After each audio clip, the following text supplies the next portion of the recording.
Muito obrigado a todos e a todas por participar neste evento hoje tão importante. O meu nome é Ricardo Zúñiga, sou diretor interino do Brazil Institute do Woodrow Wilson Center em Washington, D.C. Para os que não conhecem o Wilson Center, somos um dos centros principais nos Estados Unidos, focados nas relações bilaterais entre o Brasil e Estados Unidos. Neste momento tão crítico e da crise para ambos os países, não existe uma questão mais importante de como responder à ameaça representada pela coronavírus. Obviamente, é importante comentar e conhecer todo o possível das intervenções possíveis, tanto no âmbito público como no âmbito da iniciativa privada. Então, para poder conversar desse tema hoje, temos a honra de convocar um painel muito distinguido para nos ajudar a entender a transformação digital no setor da saúde no Brasil. Eu tive a sorte de estar 3 anos em São Paulo como cônsul-geral no consulado dos Estados Unidos lá, onde a cooperação em questões de saúde e, mais que tudo, em sistemas de saúde, foi um dos elementos cruciais, um dos eixos da nossa relação comercial e social. Então, para mim, é um prazer enorme poder participar desta forma neste evento. Gostaria de agradecer a presença de José Sequim, superintendente executivo do Instituto de Estudos de Saúde Suplementar, como nosso moderador hoje. Obrigado ao Instituto por co-patrocinar este evento e um agradecimento especial pelo apoio da AWS Institute e United Health Group. José, muito bem-vindo. Microfone aqui, perfeito. Estão me ouvindo agora, né? Perfeito, muito obrigado, Ricardo. Eu sou o José Sequim, superintendente executivo do IES. É uma honra muito grande para o IES ter essa parceria com o Brazil Institute do Wilson Center. No webinar de hoje, nós vamos analisar em diferentes campos a transformação digital da saúde no Brasil. Queremos agradecer muito a participação dos nossos debatedores. A deputada federal Adriana Ventura, muito bem-vinda. Dr. Jackson Venâncio de Barros, que é diretor do Departamento de Informática do SUS, DataSUS. Dr. Marcelo D'Agostino, Senior Advisor de Sistemas de Informação e Saúde Digital da Organização Pan-Americana de Saúde. O Jacques Fressato, inventor do Robô Laura e fundador e presidente do Instituto Laura Fressato. Agradeço os apoiadores desse encontro, o Amazon Web Service Institute e a United Health Group. Ouviremos agora a fala de Joel Velasco, vice-presidente sênior da United Health Group. Bom dia, Velasco. A palavra é sua. Obrigado, Sequim, e bom dia a todos. Gostaria de saudar a deputada Adriana Ventura, que está conosco hoje, e mais importante, na vanguarda dessa grande batalha como empreendedora para sempre melhorar o sistema de saúde de todos os brasileiros, especialmente, como vamos falar hoje, numa transformação digital. Em nome do United Health Group, também quero saudar o Jackson, o Marcelo e os outros nesse painel. É uma honra apoiar esse evento junto com a AWS Institute, pois o evento é oportuno, o tópico é oportuno e de suma importância para a nossa missão de ajudar as pessoas a viverem de forma mais saudável e de ajudar o sistema de saúde a funcionar melhor para todos.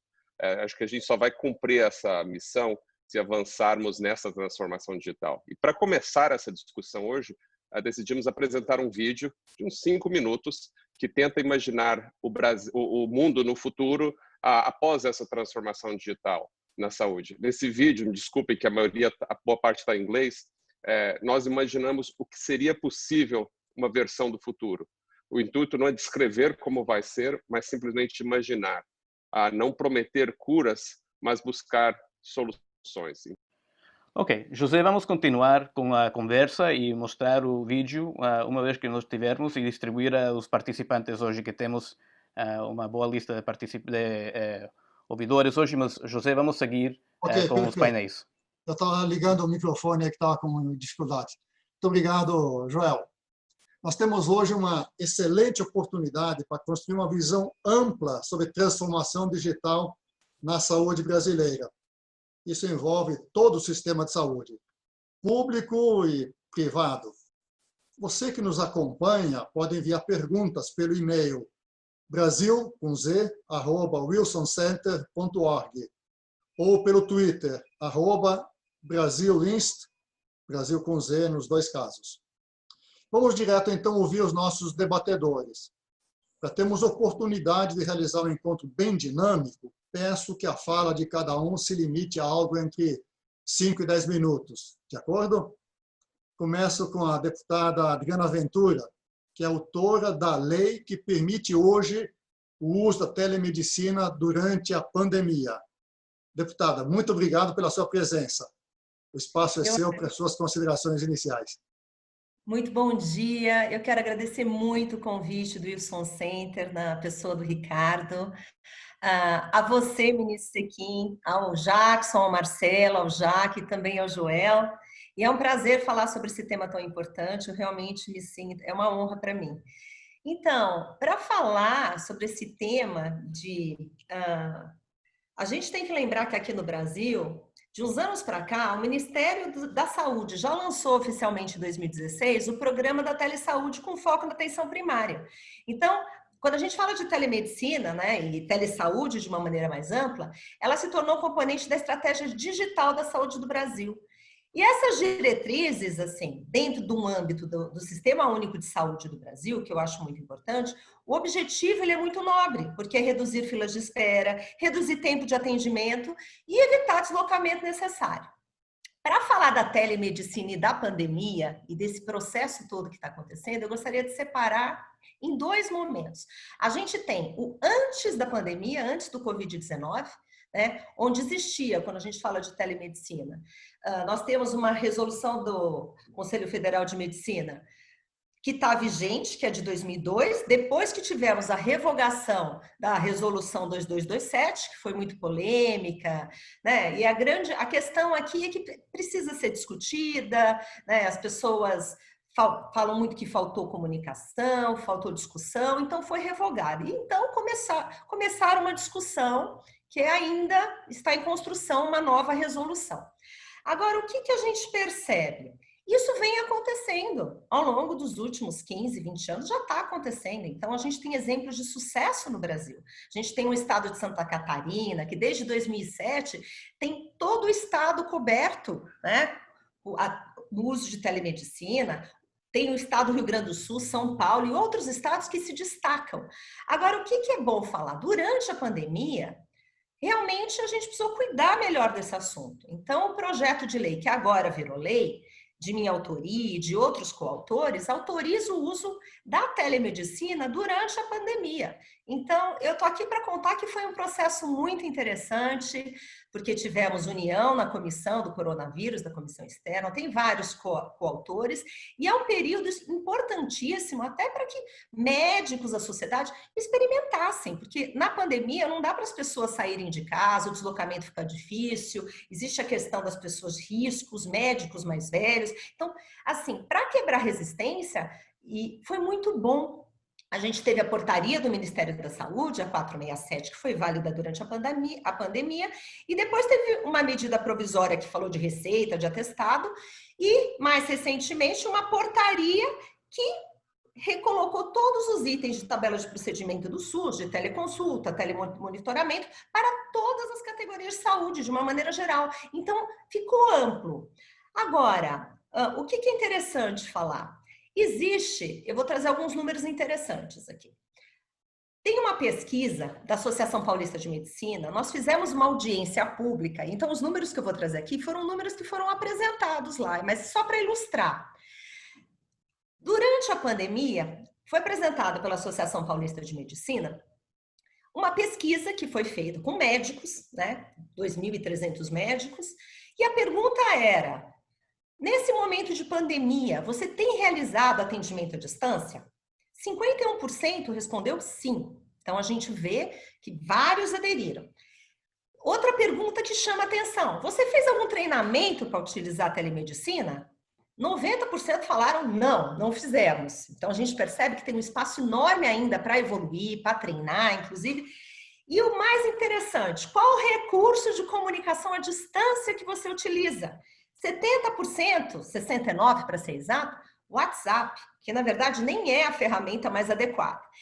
Agora, uma outra coisa que é muito importante trazer aqui é a telesaúde durante o Covid, porque na prática a gente viu até junho o TeleSUS com números muito positivos. Nós tivemos 73 milhões de atendimentos, esse dado é até junho, até 21 de junho, tá? 73 milhões de atendimentos, concluídos 25 milhões, e o que é muito bom? Quase 19 milhões dos 25 completamente saudáveis. Isso quer dizer, por que uma pessoa se desloca até um posto de saúde se não tem necessidade, não precisa ser encaminhado? Então, de todos os atendimentos concluídos, 25 milhões, só 1 milhão e 800 foi encaminhado para atendimento. Então, a gente percebe como isso é maravilhoso para poupar fila, para reduzir gasto e para dar acesso a quem mais precisa, né? Então, uma outra coisa muito interessante é a interação público-privada, né? Que a gente tem alguns modelos muito bons que podem ser pilotos para o período pós-Covid. Então, a gente tem exemplos bacanas no caso do Albert Einstein, nós temos outros exemplos interessantes, inclusive da United Health, algumas parcerias também com o Hospital das Forças Armadas. E falando na United Health, eu peguei uns números muito interessantes, falando de saúde privada, de telesaúde, de triagem e teleatendimento, e mostra os números grandes que temos. Em abril, 78 mil atendimentos. Em junho, 119 mil. Então, a gente não pode fechar os olhos para isso. Nós percebemos, e mesmo os dados do Albert Einstein, nesta programa institucional este ano, 100 mil atendimentos. Teleconsulta direto ao paciente, que é um ponto que precisa ser discutido, que ainda é um pouco polêmico, tem uma certa resistência. 75 mil, fora com as especialidades e outra coisa. Então, a minha expectativa, porque eu vou finalizar minha fala, até para ouvir os mestres que temos aqui nos temas em si, da informatização e da digitalização da saúde, é que a expectativa é que após a pandemia, a gente utilize e aprimore todas as soluções que foram geradas durante a pandemia, que a gente aproveite essa experiência, que a gente supere as resistências por meio do diálogo, por meio do respeito, que todos sejam ouvidos e que a gente possa construir tanto um arcabouço legislativo permanente adequado, como também um sistema de saúde forte que dê acesso para quem mais precisa. Muito obrigada. Maravilha, deputada Adriana, muito ricas as suas informações. Mostra que a necessidade move as pessoas, ajuda a superar dificuldades e dúvidas, mas que ainda há muito espaço para se ganhar, para as pessoas se treinarem e confiarem nesta ferramenta que tem uma alta capacidade de resolução. Muito obrigado mesmo. Ouvimos agora o Jackson Venâncio de Barros, que é diretor do Departamento de Informática do DataSUS, Ministério da Saúde. Jackson, muito bem-vindo, muito obrigado pela sua participação. Também você tem de 5 a 7 minutos para a sua exposição inicial. Tá ótimo, muito obrigado. Bom dia, deputada, bom dia, meu deputado Jackson, bom dia, os colegas, prazer conhecê-los a todos. Deputada, eu fico muito feliz dessa percepção que a senhora trouxe para a reunião, porque tem muita gente que não tem essa percepção realmente de como a tecnologia pode ajudar na saúde. Eu estava falando ontem com o José em relação a algumas outras leis que enxergam o copo do lado da parte vazia do copo, né? Já começam a falar uma série de problemas com a LGPD, abuso do uso da informação. Logicamente, são preocupações que nós temos que trazer, mas tem muita coisa boa que dá para ser feita também. Então, esta oportunidade que a gente está tendo hoje mostra que o cidadão precisa, sim, nós precisamos levar para ele tranquilidade. Nós precisamos mostrar para ele que as soluções que estão sendo colocadas no mercado é para o bem dele. E tem profissionais éticos, competentes e empresas realmente pensando no bem-estar da população. Em relação ao SUS, a gente sempre fala, né? O SUS não é formado apenas pelos hospitais públicos, também pelos hospitais privados. Então, todas as soluções que o DataSUS vem trabalhando é pensando no ecossistema como um todo. E a telemedicina, a telesaúde, a telediagnóstico, as teles em si, elas são apenas uma ferramenta para alcançar o bem-estar, o bom atendimento, não é? Para que a gente consiga dar perenidade ao cuidado do cidadão. E para isso, o que nós estamos fazendo? Nós estamos ampliando a forma de disponibilizar informações de saúde na rede pública e privada. Há anos a gente vem sendo criticado porque a saúde não tem interoperabilidade, sempre botam culpa na interoperabilidade, sempre. E não é verdade. O problema nunca foi técnico. Ah, mas eu não tenho internet em todos os postos. Pode ser, mas saibam que nós já estamos iniciando um projeto de levar a internet a 16 mil unidades básicas de saúde que até então não tem internet, não tinham. Em 90 dias a gente vai ter uma cobertura 100%. Mas não para por aí, tem que ter treinamento, tem que ter gente, tem que ter equipamento, tem que ter sistema. Então, todos nós precisamos nos unir para preencher todas essas lacunas. Então, o DataSUS vem trabalhando, todo mundo coloca, o DataSUS tem 200 sistemas em seu rol, em seu cardápio. Realmente é muito sistema. Eu estou 1 ano e 4 e 5 meses no DataSUS, não é fácil, não dá para desconstruir, acabar com todos os sistemas, todos eles têm a sua importância. Foram criados em décadas anteriores, mas é o que sustenta a nossa gestão. E acreditem, são eles que fomentam muitas bases de dados para tomada de decisão hoje no país. Precisamos melhorar? Precisamos melhorar. E vamos melhorar.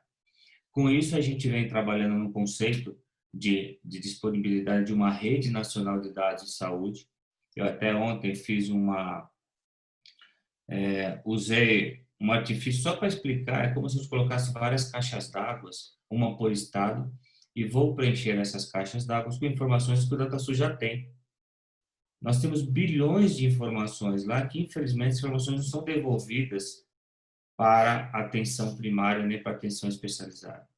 Hoje, se eu sou atendido na unidade básica de saúde, quando eu vou para uma unidade especializada, seja via telesaúde, seja via presencial, infelizmente, o profissional que me atende não faz a menor ideia do que aconteceu comigo na atenção primária e vice-versa.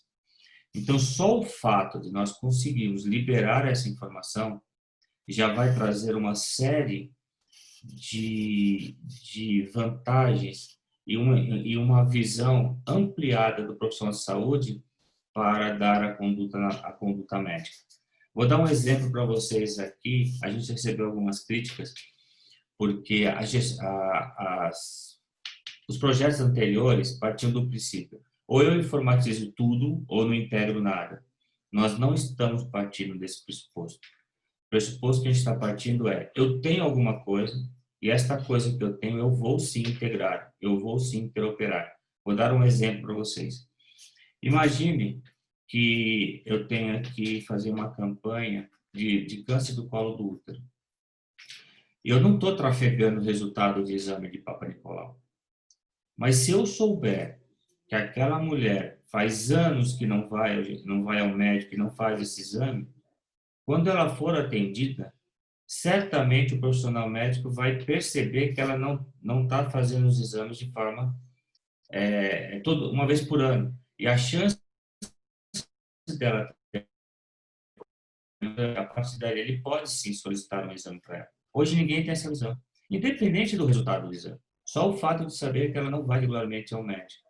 Se nós adotarmos essas medidas, simplesmente disponibilizando informações das últimas passagens nas diversas especialidades, certamente a gente vai começar a criar a cultura da disseminação da informação.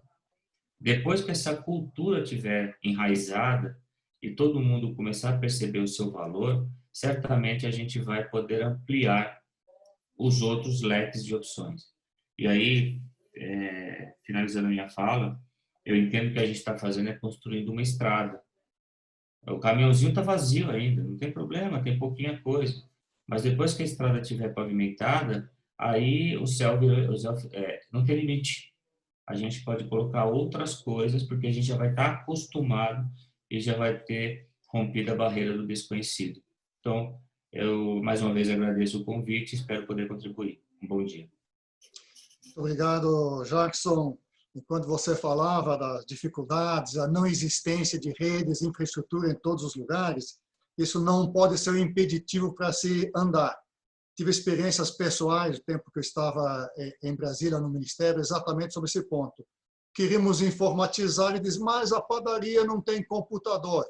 Ora, certamente haverá um bom conjunto de padarias que não têm e outras que não têm a infraestrutura. Mas a grande maioria tem. Vamos começar e vamos fazer chegar aí os instrumentos necessários nesses locais. Então, acho a postura do Ministério super interessante e com isso estamos caminhando. Muito obrigado pela sua participação. Nós temos muito a debater aqui hoje, inclusive pensando nessa integração público-privado na saúde como um todo. Eu gostaria de ouvir agora, então, o Marcelo D'Agostino, que é Senior Advisor do Sistema de Informação em Saúde Digital da OPAS, da Organização Mundial da Saúde. Marcelo, parece-me que temos uma oportunidade especial para analisarmos o caminho da saúde digital no Brasil e em nossos vizinhos latino-americanos. Eu queria suas considerações iniciais, tratando um pouco desses temas, nos próximos 5 a 7 minutos. Muito obrigado, Marcelo, e bem-vindo. Muito obrigado. Está me ouvindo bem? Estamos. Tá, muito obrigado. Em primeiro lugar, eu peço desculpas pelo meu limitado desse portunhol. Eu tive a honra de morar no Brasil por 4 anos, mas aconteceu que todo mundo que eu tentava falar português e aprender português, ele falava para mim, não, fala espanhol, fala espanhol. Então aí ficou esse portunhol meio misturado, mas como falou a Ania, para mim vou fazer o melhor. Tenho muito carinho pelo povo brasileiro, pela música, pela cultura. E tem colegas que falam, mesmo sendo argentino, eu tenho muito respeito pelo futebol brasileiro, mas eu peço ao nosso moderador não colocar uma pergunta para mim aí nessa linha. Então, eu trago também as saudações da nossa representante da OPAS no país, a doutora Socorro Gross. Eu falo isso porque ela é muito apoiadora da área da saúde digital. Tem um trabalho bem grande na OPAS nessa linha, e também do nosso vice-diretor-geral, o Dr. Jarbas Barbosa da Silva, muito conhecido no Brasil e muito respeitado no mundo todo na área da saúde pública, e hoje ele é quem está na liderança grande desta resposta da OPAS na pandemia. No âmbito do painel, eu gostaria de colocar aqui, nessa visão das Américas, onde nós estamos como região, como continente, hacia onde nós estamos avançando e como é que nós conseguiríamos resolver algumas das coisas. Fiquei feliz, muito feliz, porque eu acho que uma das grandes soluções a isto é a multissectorialidade. Então, quando eu vi que íamos a ter a presença de uma diputada federal, fiquei bem feliz, porque o que é o que está acontecendo? Eu vejo muito nos debates.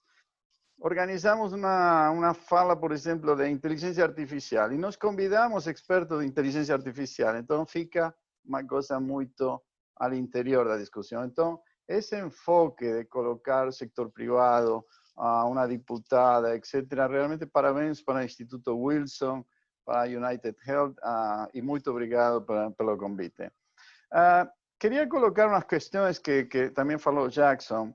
Primeira coisa nas Américas é que ainda tem muita gente que não é conectada na internet de jeito nenhum.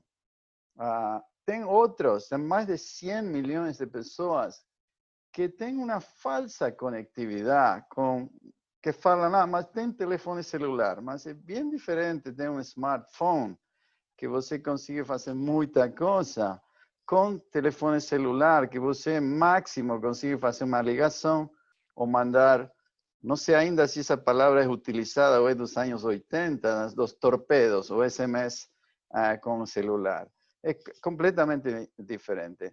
O outro assunto que o Jackson colocou é que ainda não existe uma cultura da necessidade do sector saúde colocar-se no centro da transformação digital dos governos. Hablo nas Américas, não tem países mais avançados, tem países menos avançados. E por que falo isso? Com uma ideia, uma visão bem importante que acho que estes grupos conseguiriam fazer muito. Nós hoje estamos com o paradigma, o patamar de ficar em casa. Todo mundo tem ouvido muito, fica em casa, fica em casa, fica em casa. Com a saúde digital, nós temos que lograr colocar uma palavra no meio, que ficar em casa não, ficar conectado em casa. Essa seria uma grande mudança no sector saúde, uma grande mudança para benefício da população. Então, onde estamos nas Américas? Tem uma coisa muito positiva, sem precedentes, que foi que todos os ministros da saúde, sem exceção, todos firmaram e acordaram um compromisso regional para uma estratégia das Américas do fortalecimento dos sistemas de informação para a saúde, incluindo a saúde digital. Que isso também é bem importante, esse conceito que falou a diputada, ter uma visão holística do problema e não colocar software aqui, aqui e lá, ou ficar o foco unicamente na automatização. Então, essa visão holística, essa estratégia regional foi endossada por todos os ministros da saúde, em outubro do ano passado. Então, fica um compromisso político do mais alto nível, e isso nunca tinha existido nas Américas. Então, aí, o foco que eu queria colocar é, sem esquecer essa situação de falta de conectividade, avançar o máximo possível com este enfoque multissectorial. O sector saúde tem que, eu não gosto muito de falar aprender, porque muitas pessoas ficam meio aí constrangidas, mas de incorporar os sócios não convencionais na mesa da discussão. Nós não podemos continuar avançando e ao final do roteiro falar, vamos tentar falar com ciência e tecnologia, vamos a colocar o sector privado quando já está definido o roteiro. Tem que ser toda uma construção coletiva, multissectorial e interprogramática. Então, para aqui, peço desculpas de novo pela oportunidade. Muito obrigado.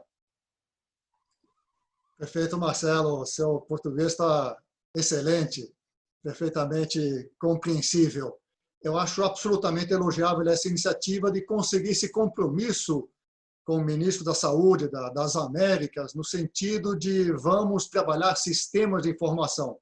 Nós somos e seremos cada vez mais uma sociedade de informação. Acho que até isso que iremos ouvir agora em seguida com o próximo debatedor. Mas muito obrigado, Marcelo. Já aviso que o vídeo está pronto e após a fala do Jackson, passaremos a ouvir e ver e assistir o pequeno vídeo. Mas essa transformação digital na saúde brasileira abre oportunidades para inovação. Por isso trouxemos para esse debate o Jackson Fressato. Vou até permitir chamar de Jacques, para simplificar em relação ao outro Jackson. Temos dois Jacksons aqui na palestra de hoje. Jacques, na sua fala inicial, pode nos dar um pouco o contexto sobre o uso da inteligência artificial, das informações, nesse contexto aí da saúde digital, sobre a forma como vocês atuam? Jackson, a palavra é sua, 5 a 7 minutos, por favor. Primeiro, obrigado. Bom dia a todos os colegas aí do painel. Deputada Adriana, é uma honra estar no mesmo painel que a senhora, né? Eu faço também as vozes de todos os nossos colegas aí do painel. Friso a dinâmica de aproveitar o momento, né? E normatizar algo tão importante. Eu acho que todo mundo entende isso. E quando a gente fala de momento é por causa da velocidade, né? Eu acho que dou um link aí aos parabéns também para o nosso colega Jackson Barros. Sempre deixo o público aí como eu honro o trabalho do Jackson em frente aí com o DataSUS, por causa do tamanho do problema que é. A gente que é da área de informática sabe o que é trabalhar com versões de décadas de bases de dados que estão sendo protegidas aí quase que religiosamente por vários profissionais por muito tempo, por muitas gerações. E às vezes o público, de um modo geral, e quando eu falo público, não estou falando do público leigo, não. Estou falando do grupo de especialistas mesmos. Não fazem ideia como funciona isso. Eu acho muito interessante olhar para esse cenário todo, antes de detalhar questões sobre inteligência artificial, outros méritos do contexto, até porque é um assunto bem largo para a gente poder tentar resumir em uma fração rápida de alguns minutos, né? Mas é interessante olhar como o mundo estava vendo essa questão de interesse sobre os dados antes dessa crise. Eu tive no RINS de 2019, né? participando de vários painéis e olhando várias tecnologias falando sobre o uso da informação na área de saúde, justamente por causa desse suposto problema da interoperabilidade, né? O problema da interoperabilidade é algo que todo mundo narra, né, há muito tempo, não só no setor público, mas também em outras frentes, no que diz respeito à gestão do cuidado do paciente, principalmente quando se usa como bandeira a segurança, a qualidade e a segurança do paciente. Então, essa é uma bandeira que impera sobre isso para poder garantir como usar de forma adequada os dados, seja público ou seja privado. E tudo bem. E vocês não fazem ideia de como eu tenho propriedade para falar sobre essa questão de segurança e qualidade, né, do atendimento do paciente. Pois bem, olhando para esse contexto, eu observei várias tecnologias e vários construtores de tecnologias usando o seguinte critério: digitalizemos os processos. Mas ninguém estava falando sobre o que faremos com os dados que já existem, com as informações que já foram construídas, que já foram geradas nos últimos 10, 15 anos. Isso olhando para uma geração só de tecnologia. E quando nós começamos o projeto do RoboLaura, quando eu construí o RoboLaura, eu construí justamente olhando para aquilo que já era proprietário da informação e do conhecimento. Porque quando a gente trabalha com processamento, com configuração de dados, a gente não pode esquecer do know-how do analista. E talvez esse seja o grande problema das atuais leituras sobre o uso da informação, sobre o uso do dado. Alguém tem que trabalhar em cima da informação gerada ou da informação processada. Ela não vai simplesmente acender uma luz e a solução vai ser feita. Isso não é mágica. Isso não é um parque de diversões que acende uma lamparina e alguém fica feliz. Não é assim que funciona. Existe uma conduta que é startada, existe um processo que é acessado. E essa conduta e esse processo são baseadas em normas, são baseadas em protocolos, são baseados em guidelines. Então, ninguém vai colocar toda a sua expertise, toda a sua experiência, o seu CRM, que custou milhões para ser adquirido, seja em conhecimento, seja em dinheiro, a partir de um acionamento tecnológico. Isso é óbvio, né? Eu não faria isso. E olha que eu sou consultor de tecnologia. Então, imagine tantos outros. Então, existe um princípio no direito muito interessante que vai reger qualquer tipo de comportamento tecnológico. É a teoria do fato, valor e norma. Fato. As pessoas precisam ter acesso à tecnologia para poder melhorar o seu atendimento e a qualidade da saúde, independente do seu perfil socioeconômico. Valor. Nós não entendíamos o quão poderoso era o uso da tecnologia no nosso dia a dia. Isso aconteceu. Logo, as normas vão se estabelecer, né? E quando a gente fala normas, não estamos falando só da legislação corrente do país. A gente está falando das condutas também. Toda a parte de compliance que tem nas organizações, o Joel pode falar muito melhor do que todos nós sobre isso, não é uma coisa tão simples. Uma organização, independente do seu tamanho, ela não se move tão rápido como nós pensamos no estralar dos dedos, né? Às vezes você precisa de 12 a 18 meses para você poder trabalhar num CAPEX direto a partir de uma legislação normatizada. A própria deputada pode frisar isso. Existe um período de 12 meses de vacância de uma lei, né? O Jackson concorda comigo que você consegue treinar uma equipe técnica avançada no mínimo em 6 meses. Então tem todo um tempo para as coisas se adequarem, que não é simplesmente a gente querer que as pessoas façam. A inteligência artificial não vai fazer nada diferente de tudo isso que a gente já falou. A diferença é que o uso da inteligência artificial permite nós acelerarmos o processamento das informações e garantirmos a segurança sobre esses dados se ela for usada com um único princípio: não explorar economicamente a Big Data que ela vai gerar depois. Porque a Big Data é o grande produto que sai do uso de inteligência artificial e do processamento de grandes bases de informação. E talvez esse seja o cuidado latente de todos os agentes na saúde. Então, eu pessoalmente eu fico muito feliz, assim, como ativista no uso de tecnologia na saúde, né? Eu promovo isso em todos os lugares que eu vou. Eu entendo que a tecnologia ela tem que ser acessível e eficiente. Não adianta ser só uma tecnologia barata, ou pior, ser uma tecnologia eficiente, mas ser cara. Ela tem que ser acessível. E tem que permear todos os níveis da saúde, que no nosso país ela vincula entre o público e o privado. O nosso sistema de saúde pública, o SUS, não vou nem dizer sistema de saúde pública, nosso sistema único de saúde, se não for o melhor, é um dos melhores do mundo. Isso é sabido. Em qualquer conferência que a gente vá, em qualquer parte do mundo, eu fiz um benchmark em vários lugares. Eu estive em Israel falando sobre saúde e o SUS foi citado como referência, justamente pelo compartilhamento de conhecimento.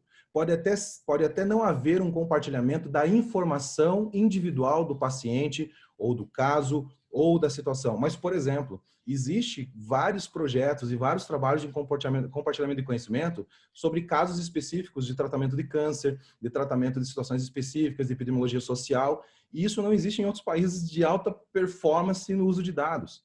Então, talvez o que está acontecendo nesse momento no nosso país permita que a gente tenha um avanço no cuidado dos nossos pacientes, na gestão do cuidado do cidadão, muito maior do que em muitos outros, justamente por nós termos um arcabouço de algumas décadas na gestão e no tratamento das informações que hoje estão sendo compartilhadas.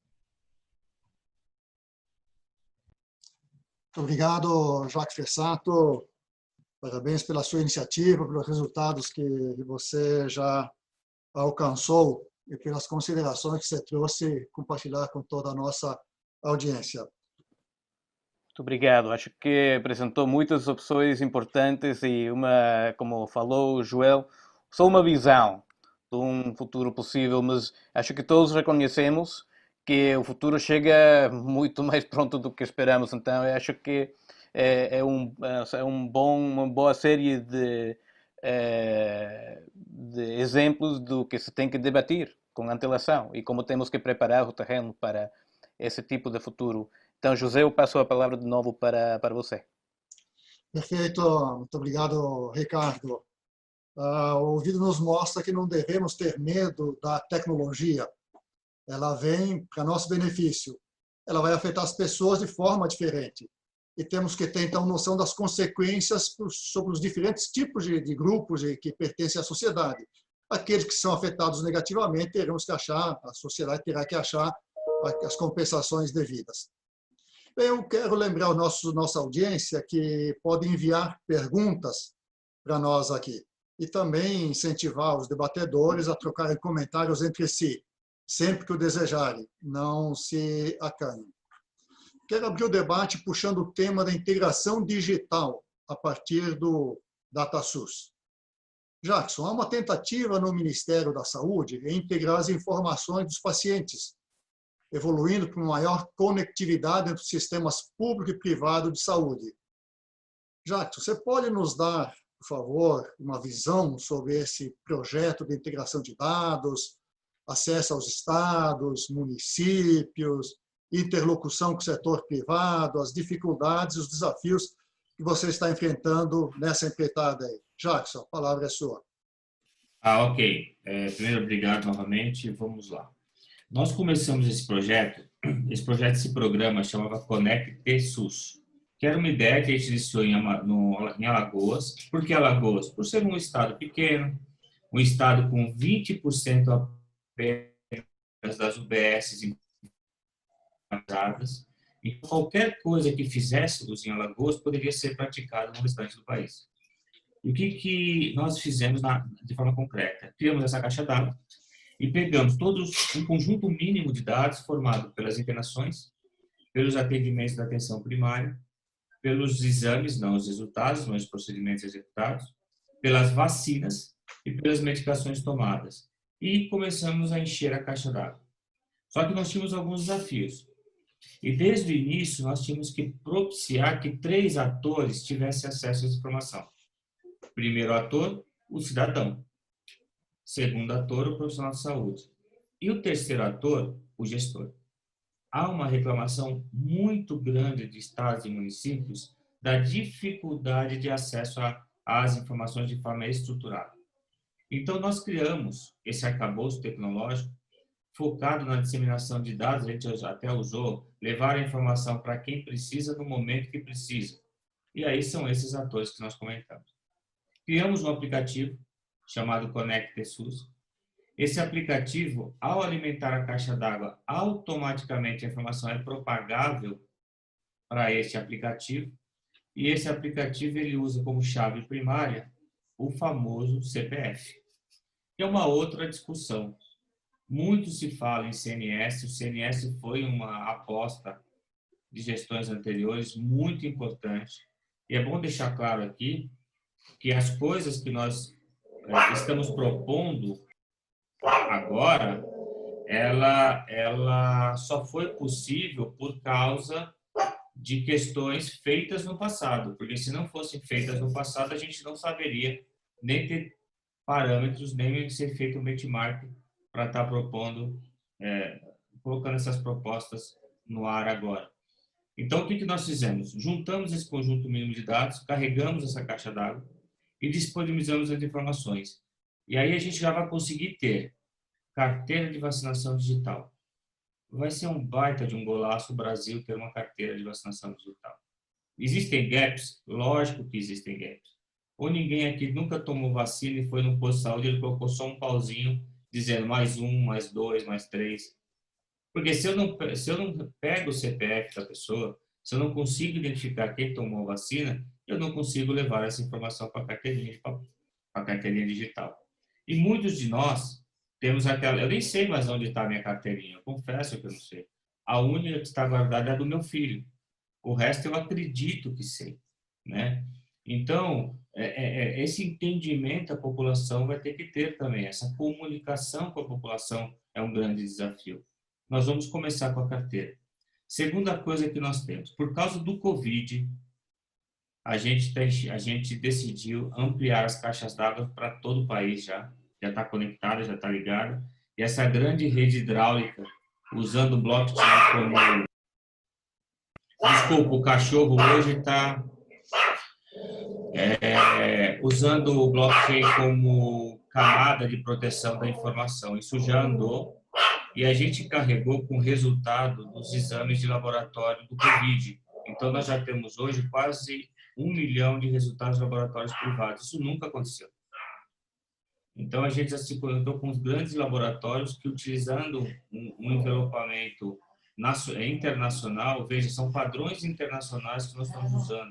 Não é o padrão A, ou o padrão B, ou o padrão C, são padrões internacionais, justamente para ocupar, para termos a interoperabilidade. Alguém pode reclamar, mas e a semântica? Que semântica você vai usar? Gente, hoje não dá para definir uma semântica nacional. Quais são as tabelas que o Brasil utiliza? É a SIGTAP, é a TUS, todos nós conhecemos ela. Quer queira, quer não, se eu conseguir propagar esse mínimo de informação, olha, o paciente foi internado porque fez uma revasc. Os diagnósticos estão aqui, ficou 10 dias na UTI, usou ou não usou uma OPM, usou ou não usou uma prótese. Essa informação não está divulgada, não é distribuída. No momento que a gente começar a distribuir essa informação de forma responsável e com segurança, a gente quebra essa barreira. Aí sim a gente vai conseguir ampliar cada vez mais o nível da informação. Então é isso que nós estamos fazendo em relação à interoperabilidade. Já está funcionando. Eu estava discutindo com o pessoal da gente poder promover essa comunicação no início de agosto e mostrar as coisas boas que estão sendo feitas em relação a esse tema. Ok, muito obrigado, Jackson. Para mim seria extraordinário, teria sido extraordinariamente útil se tivéssemos esse prontuário há mais tempo. Eu saberia que vacinas eu tomei na vida. Já esqueci completamente, não sei onde estão os comprovantes. O prontuário é útil para cada um de nós, como pessoas, como possíveis pacientes um dia. E a ideia vem há bastante tempo e eu estou torcendo para que ela avance e o Ministério tenha pleno sucesso na sua implantação. Desculpa, mas eu queria voltar para... Diga. Eu só queria fazer um único comentário que eu esqueci. Nós já estamos trabalhando com a AMS para definir que os resultados de exame e as vacinas sejam de reconhecimento mundial. Nós estamos trabalhando com carimbos mundiais para que você saia daqui, vá para um aeroporto, sem precisar levar o papel e essa informação digital seja reconhecida dentro e fora do território nacional. Isso é um ponto muito importante. Maravilha, é a tecnologia a nosso serviço e ao nosso uso. Eu queria voltar para a deputada Adriana. Nessa jornada da saúde digital, muita coisa a gente já superou, muitas assombrações já foram dissipadas. Mas acho que o Poder Legislativo ainda pode ajudar a pavimentar esse caminho da saúde digital e acelerar essa agenda. O que teremos pela frente? A lei de sua autoria expira ao final da pandemia. E depois? Deputada Adriana, a palavra é sua. Pois é. Então, É uma grande questão essa, porque a lei vai até o final da pandemia, né? Mas tem vários projetos já em trâmite aqui e as discussões estão abertas, né? Eu participo da Comissão Externa do Coronavírus. Nós realizamos, inclusive, uma audiência pública, que eu já contei na minha primeira fala, né? No dia 25 de junho, e teremos outras. A gente tem que ampliar esse debate, porque o parlamento brasileiro tem que realmente cuidar desse assunto e dar o suporte necessário. Existem alguns projetos de lei que eu gostaria de fazer menção, que provavelmente entrarão em discussão e no debate mais profundo, conforme daqui nos próximos meses. Primeiro projeto de lei, também da minha autoria, de telemedicina, para continuidade, para ser permanente, né? Que é o projeto de lei 1998. Existe um projeto de telesaúde também, né? Que ele é bem mais amplo, para autorizar todos os profissionais de saúde, como a gente falou, tem que ser uma coisa ampla, uma visão ampla, e tem vários outros PLs de membros da comissão do coronavírus, porque a comissão do coronavírus, em sua grande maioria, é formada por parlamentares que estão na comissão de saúde original. Então é bem interessante, porque existe PL que trata da carteira nacional de vacinação online, tem PL que fala de prescrição médica eletrônica, tem projeto de lei que fala de registro eletrônico, um sistema nacional para falar de prescrição médica também. Tem projeto de lei que veio do Senado, já do senador Regufe, que fala de fila eletrônica de paciente do SUS. Temos projeto de lei também de prontuário eletrônico de paciente. Então, assim, eu quero também deixar claro que as falas que eu ouvi aqui são muito empolgantes, porque a gente falava, nossa, é o que a gente precisa, porque a gente está com anos de atraso, uma gastança absurda, que a tecnologia resolve este problema com um pouco de boa vontade, né? Com muita boa vontade. Agora, o que eu acho interessante é que o parlamento está discutindo e há realmente um bom prognóstico. Em relação à telesaúde e telemedicina, já temos dois pedidos de audiência que vão ser formalizados para tratar de questões mais polêmicas, como remuneração, como teleconsulta, né? Para a gente continuar nesse caminho e para falar também dos outros profissionais de saúde, não somente dos médicos. Maravilha, deputada Adriana. Certamente vai ter sucesso também nesses seus 2 seguintes projetos de lei. Tomara que aconteça mais ou menos logo, que a pandemia cesse rápido e entre em vigência os seus novos projetos de lei. Queria agora voltar ao Marcelo D'Agostino, para a sua análise também. Marcelo, como é que você avalia o estágio atual do Brasil nessa digitalização da saúde, ou melhor, na saúde digital, relativamente ao que se faz em outros países na América do Sul? Que lições desses outros países a gente pode aprender e com quem para acelerar essa transformação digital? Marcelo, a palavra é sua.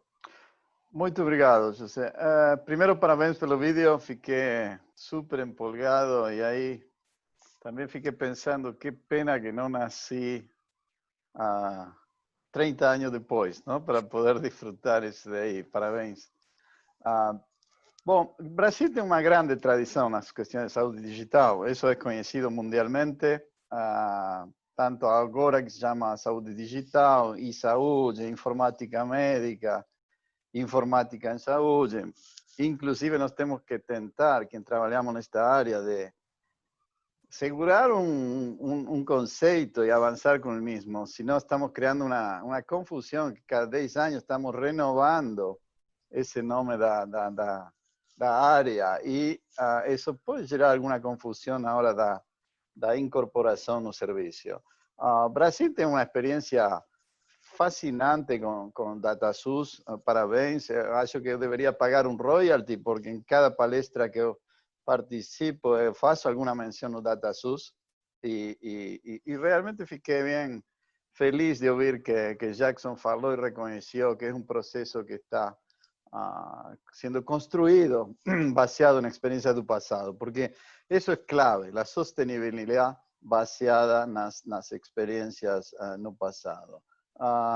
Tem uma iniciativa bem grande que a OPAS participou a través do nosso centro, VIREM, Centro Latino-Americano de Informação em Ciências da Saúde, que está no Brasil, na segunda opinião formativa.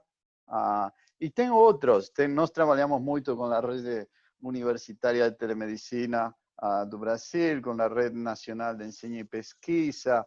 É bem difícil fazer uma avaliação, porque o conceito da cooperação internacional mudou. Antigamente, 30 anos atrás, chega o consultor para avaliar, para assessorar.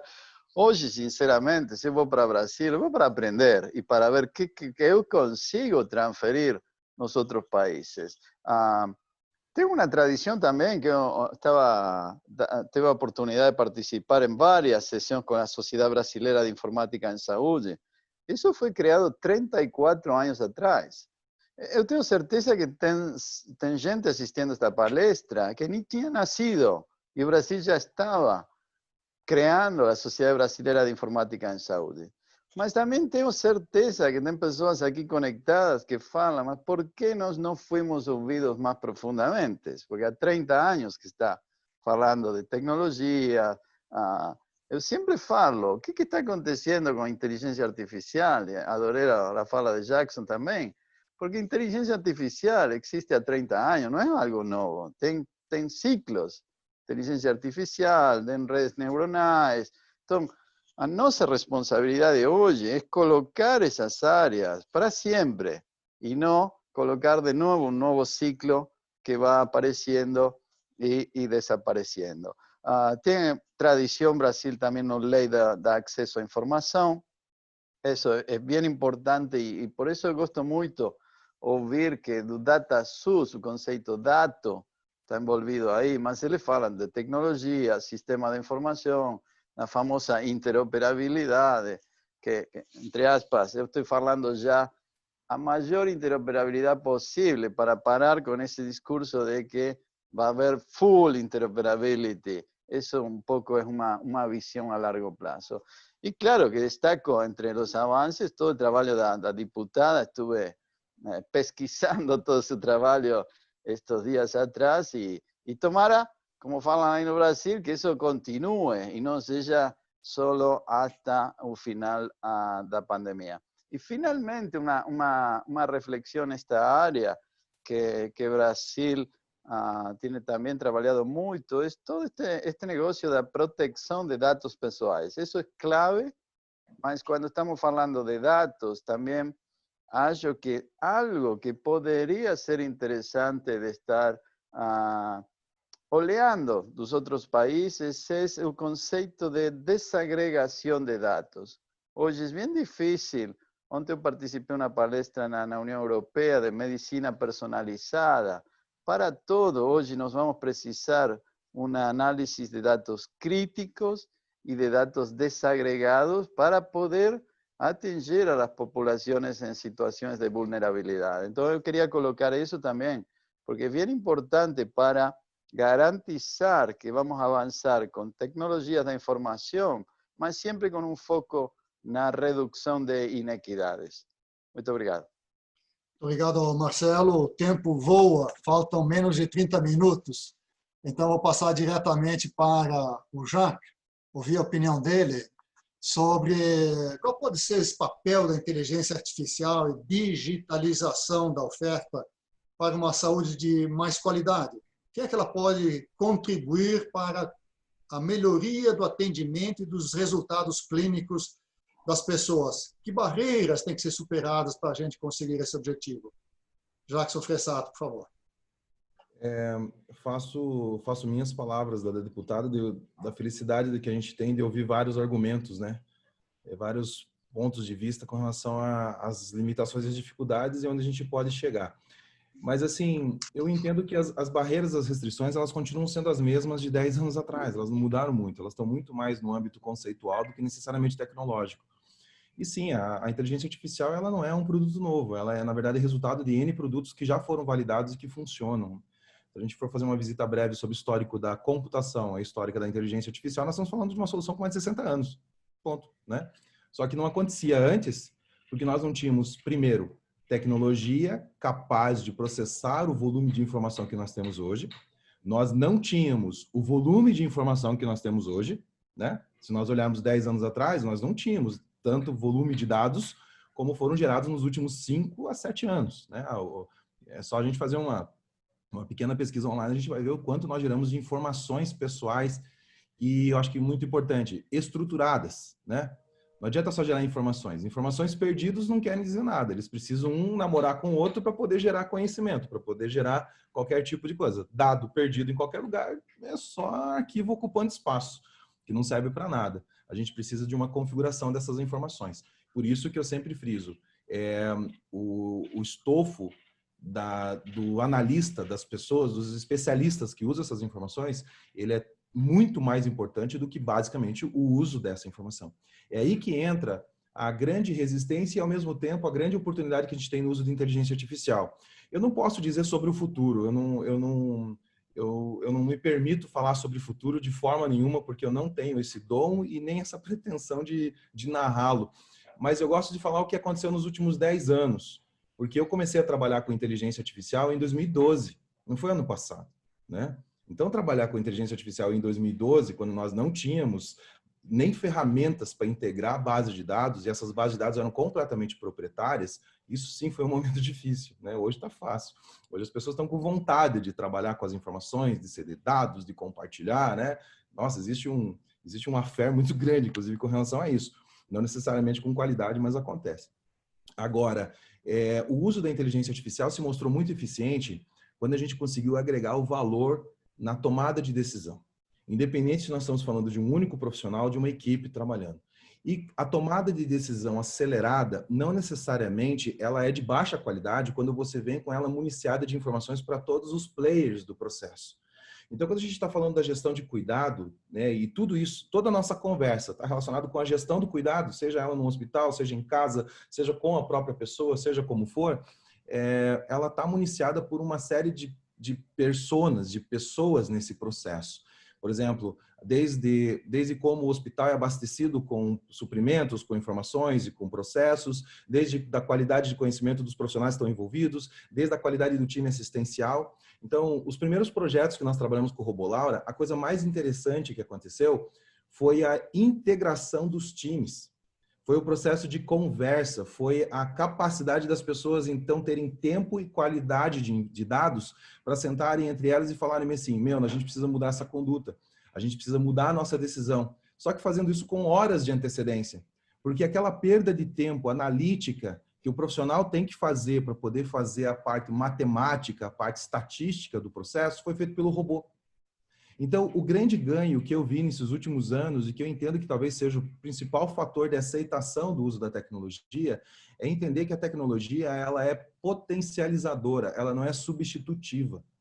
Então, ela não vai compensar a ausência de infraestrutura na saúde. Ela não vai compensar a ausência de competência de um profissional. Ela vai potencializar aquilo que já existe na infraestrutura da saúde, aquilo que funciona, e ela vai potencializar a competência dos profissionais que sabem e que estão trabalhando em todas as esferas do atendimento. Eu não estou falando só do médico, estou falando de todos os profissionais, inclusive até aqueles que estão nos bastidores, que estão trabalhando na administração de uma instituição, estão trabalhando na administração de um município.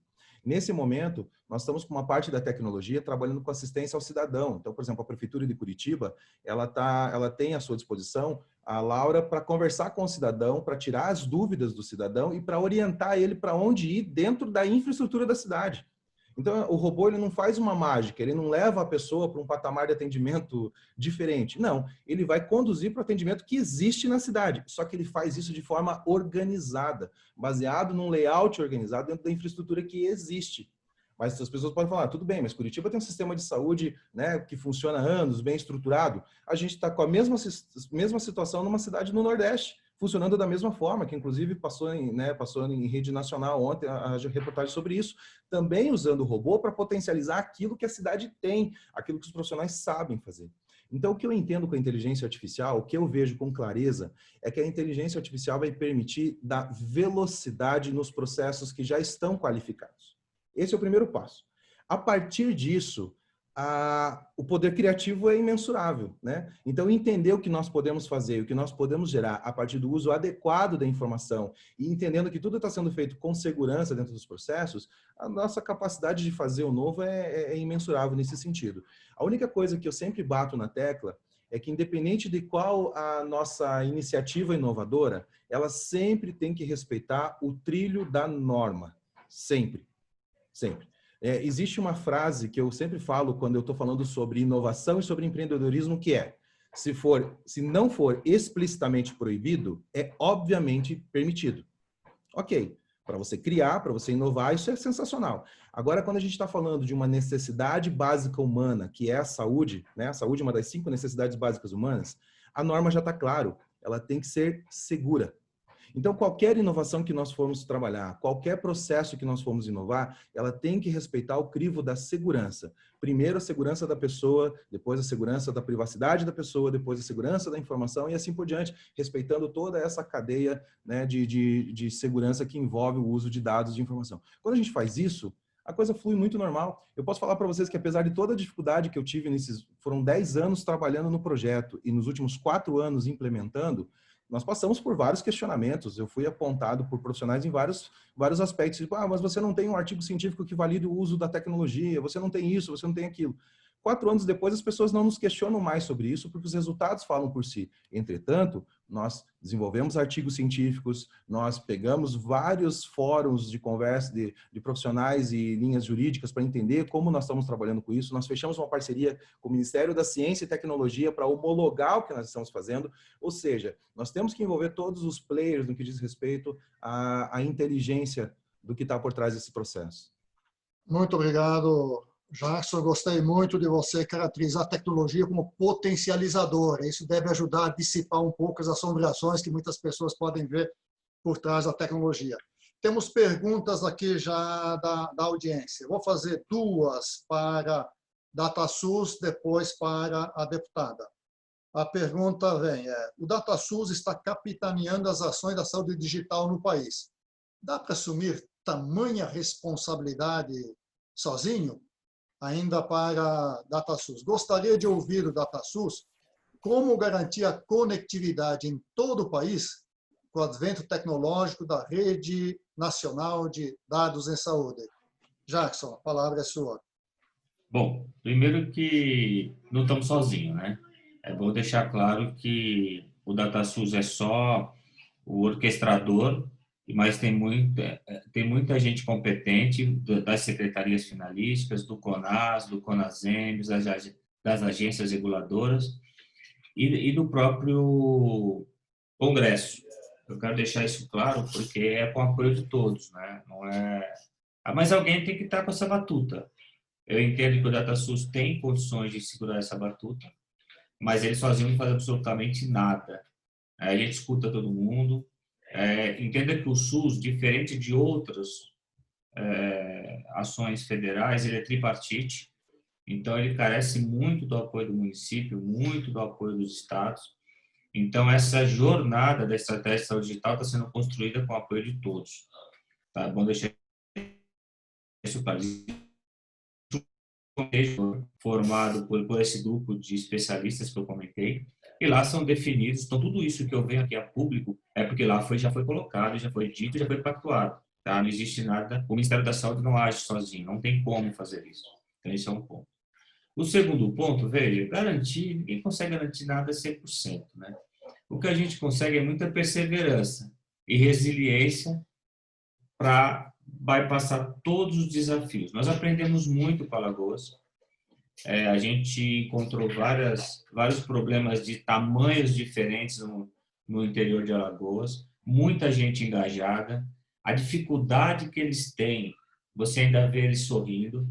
Então, o povo brasileiro e a saúde, eles são apaixonantes, porque quem está na ponta, quem mexe com saúde, gosta e faz o que gosta.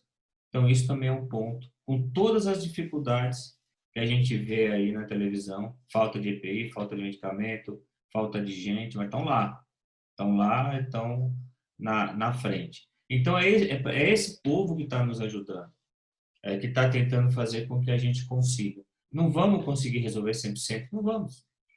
Mas eu acredito que algumas ações foram importantes. A primeira ação, pela primeira vez, o país, o Ministério da Saúde está comprando dados. Eu vou usar o termo comprar, porque O que nós estamos fazendo? Dando dinheiro novo aos municípios que conseguiram enviar o dado eletrônico. Isso nunca aconteceu.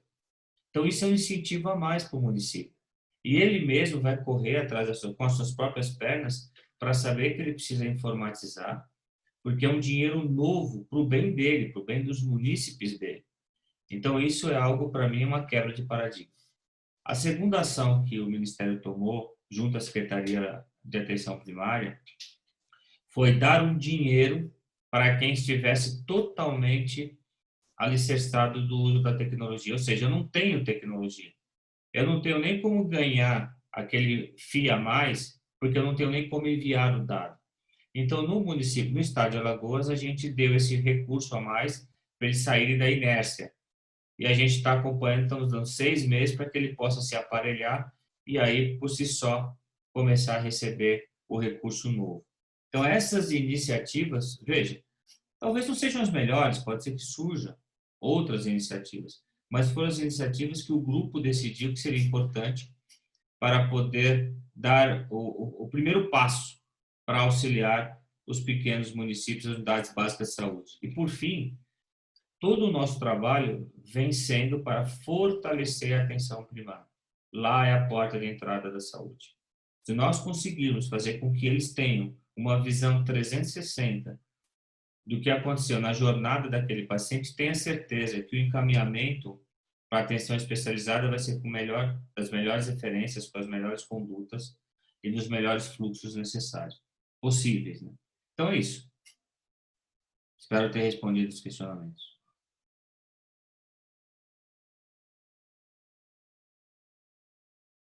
Você está mudo. Estou mudo? Agora Não, voltou. não estou, não. Uma pergunta para a deputada Adriana. Acho que ela até, em parte, já respondeu. Há projetos para modernizar o atendimento à distância? Como está o andamento desses projetos? Aproveito, deputada, para acrescentar uma minha aqui. Há algum risco de retrocesso na telemedicina, na telesaúde? Como é que avalia essa integração público e privado? Que barreiras há que ainda precisam ser superadas para que a gente firme nessa direção? Adriana, a palavra é sua. Muito obrigada. Então, essa pergunta, lá tem vários projetos de lei que caminham nesse sentido, né, para realmente promover e dar segurança para esses atendimentos. Como eu disse também, tem muita discussão ainda a ser feita, porque nós percebemos que há algumas preocupações, alguns pontos que são levantados por parlamentares, pela classe médica, que precisam ser debatidos, né? Porque, como foi bem dito aqui pelo Marcelo, isso é uma construção coletiva.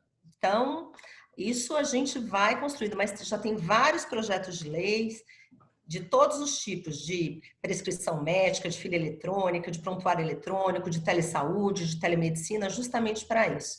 E falando especificamente assim, se há risco de ter retrocesso, na minha opinião, para as duas primeiras perguntas, é assim, caminho sem volta, né? Caminho é sem volta, já foi. A questão é pegar tudo que foi gerado durante a pandemia, toda essa evolução dos últimos anos e aproveitá-las. O que a gente não pode é voltar para trás e começar tudo de novo. Então, é um caminho sem volta, o parlamento tem que ter um papel ativo nisso, na construção disso com a sociedade.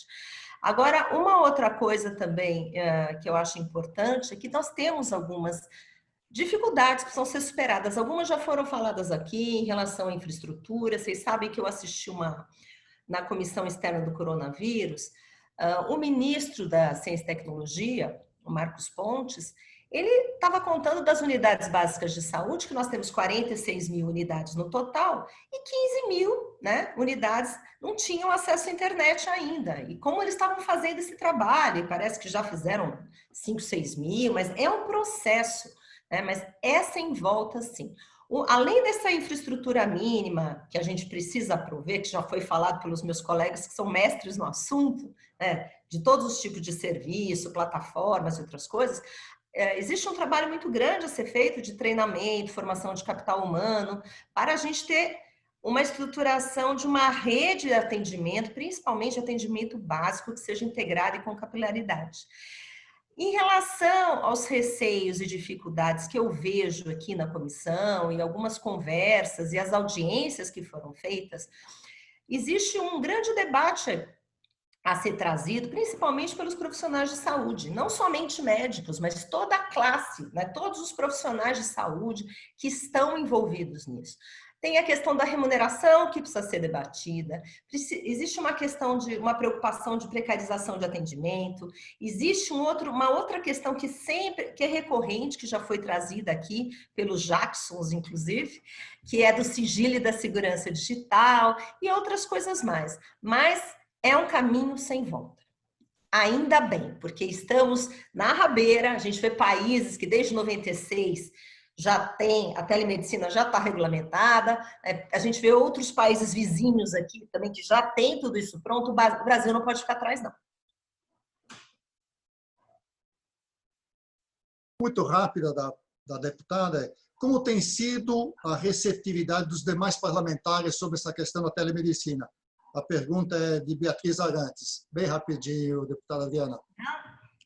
Então, na verdade, tem sido muito boa. Por quê? O que aconteceu na pandemia?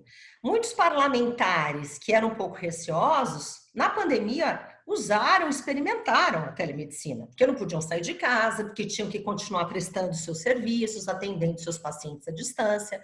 Então, muitos experimentaram. Então, o que eu posso falar aqui dos meus colegas médicos? Eles sabem que a telemedicina é um caminho sem volta, né? Tem questões específicas que alguns questionam, essas que eu falei, a questão de remuneração, a questão da segurança dos dados, tem uma discussão com primeira consulta tem que ser presencial, e tem outros que falam que absurdo é esse, né? E tem outros que falam que vai afetar a relação médico-paciente, mas de uma maneira geral, os parlamentares apoiam a telemedicina, sabem da necessidade. Agora, tem alguns pontos que realmente precisam ser discutidos porque são polêmicos ainda. Perfeito, muito obrigado. Tem também uma pergunta aqui para os Jacksons. A seguinte é de Marco Mazei. Vou aproveitar a ocasião para ouvir as considerações do Jackson e da Adriana sobre como a infraestrutura de compartilhamento de dados deve ser regulamentada e a qual é fundamental para a telesaúde e telemedicina. É possível inserir nas normas, como o Jackson Fressato sugeriu, que seja vetado o uso econômico dos dados? E como garantir que os dados são do paciente e não do sistema, agente privado ou profissional, que faz o atendimento e, no caso de mudança, possa ser transferido ou acessado por um novo agente? Ele agradece pelas respostas aí. Então, começamos pelo Jackson do Barros, depois o Jackson e depois a Adriana. Ok. Bom, o dado ele está de uma forma criptografada, só o paciente tem acesso ou só quem o paciente achar que pode dar o acesso. A gente até brinca, lá uma frase que eu uso é participação da festa. Ele pode ou não querer participar da festa. Olha, eu quero que todos os dados, os meus dados, os hospitais, os de saúde possam enxergar a informação. Veja, enxergar a informação. Isso não significa trazer a informação e usá-la da maneira que quiser. Toda informação, ela cria uma rastreabilidade. Precisa de 3 polos para funcionar. O cidadão, o estabelecimento e o profissional de saúde. Se esses 3 polos não se conectarem, essa informação não é visível. Então, por aí só, você já vê que a gente já está trabalhando de uma maneira que garanta a segurança e quem define quem pode acessar é o cidadão. A informação é dele. Ele pode decidir no nosso projeto. A informação sempre vai subir para o Ministério, sempre.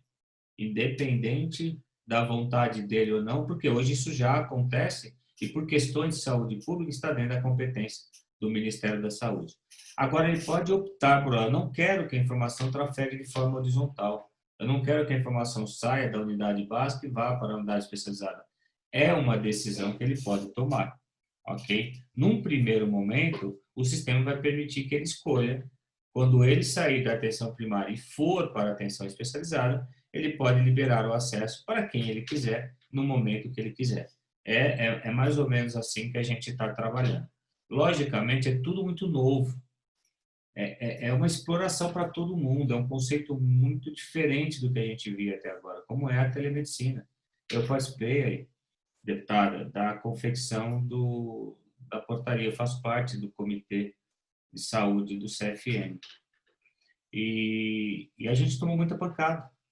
Eu E sei. as pessoas ali, nós trabalhamos muito ali, mas muito.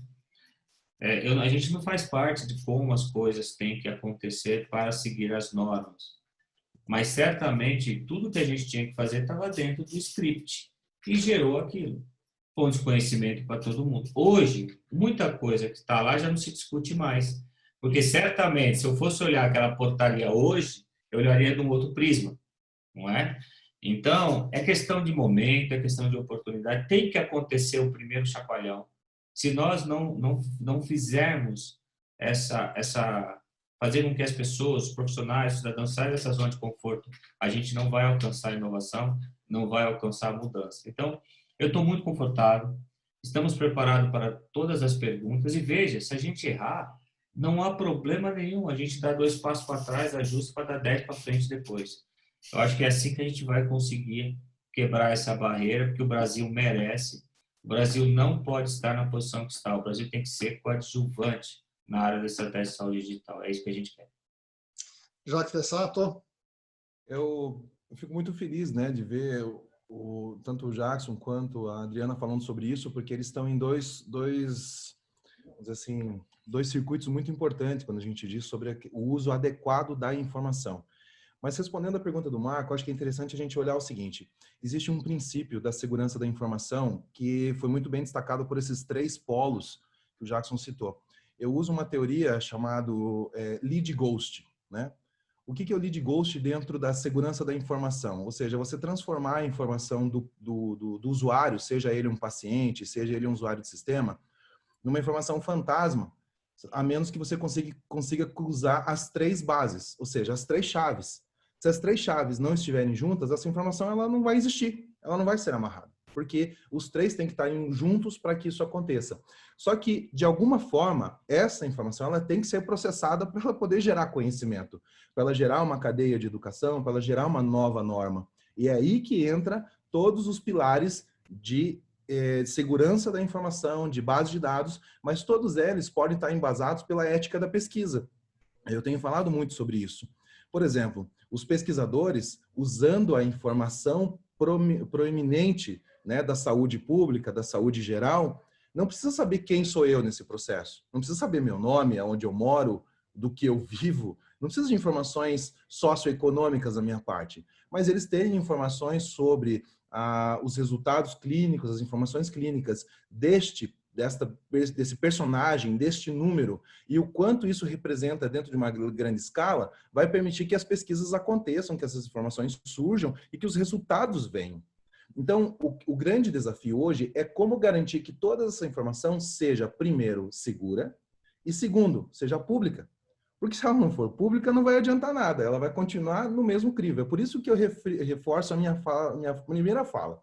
Não pode ter interesse privado nisso, não pode ter ganho econômico nisso, porque se isso trabalhar em qualquer linha de interesse econômico, seja para tecnologia, seja para o uso de dados, ou seja para o serviço, vai contaminar todo o processo de vantagem, ou seja, tudo aquilo que pode se ter de valor agregado nisso. Agora, se nós estivermos olhando de forma coletiva, se a gente estiver entendendo que isso é para beneficiar todos e que a gente pode evoluir a qualidade para todo mundo, então fica fácil nós ligarmos essas 3 pontas.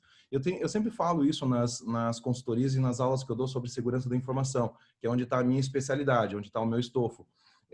A informação ela sempre vai agregar valor se você garantir para o usuário o que você vai fazer com ela.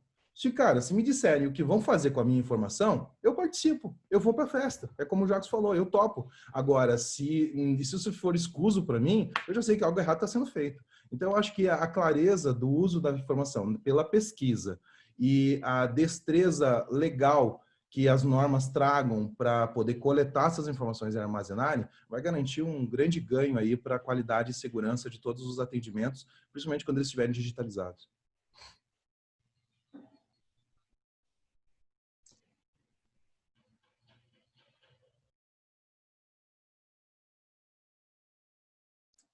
Oi, Adriana, tá me ouvindo?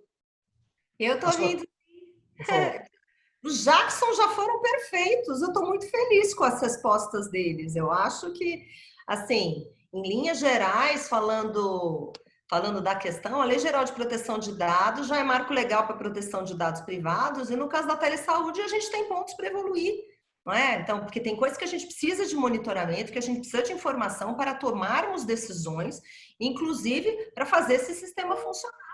Porque no âmbito do SUS, um dos grandes benefícios do uso da tecnologia é ter informação do paciente disponível na rede de atendimento. Isso já devia estar acontecendo, porque a gente gasta 10 vezes mais, 20 vezes mais por conta disso.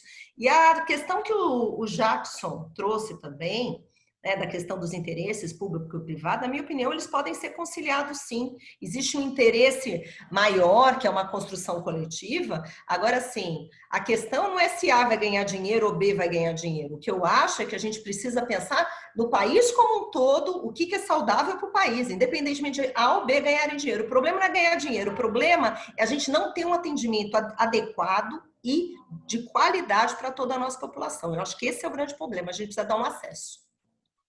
Perfeito, olha, muito obrigado a todos, foi espetacular o nosso encontro. Eu gostaria que cada um usasse aí seus 15, 20 segundos para a despedida final, porque o tempo está se acabando. Começamos com Marcelo D'Agostino. Bom, muito obrigado.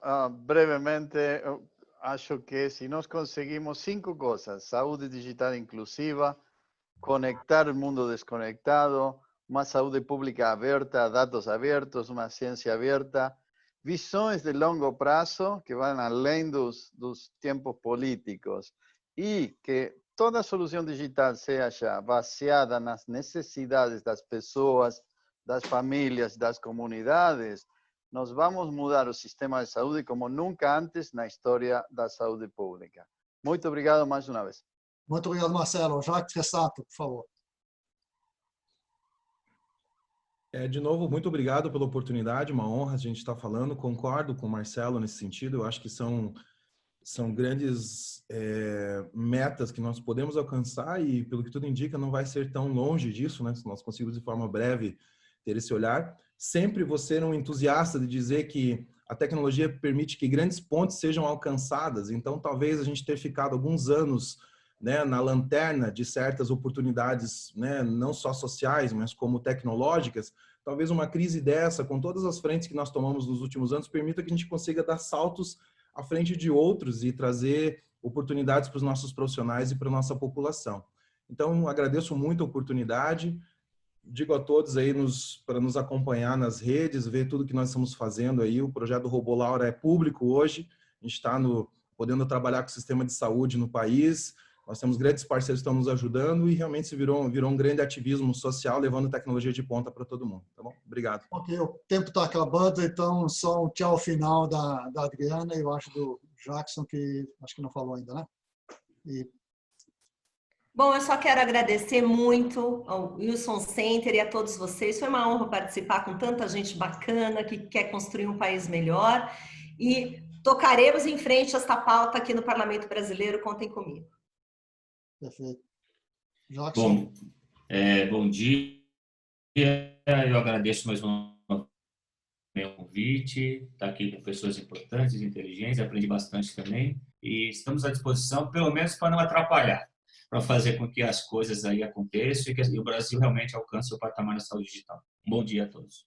Perfeito. Então, os profundos agradecimentos do IES à Amazon, à United Health Group, ao Instituto Wilson, aos nossos palestrantes, ao Jackson Fressato, à deputada Adriana Ventura, ao Marcelo D'Agostino, Jackson de Barros, também ao Joel e ao Ricardo Zuniga. De minha parte... Muito obrigado, José. Muito obrigado. Tchau, tchau, gente. Obrigada. Obrigado, tchau.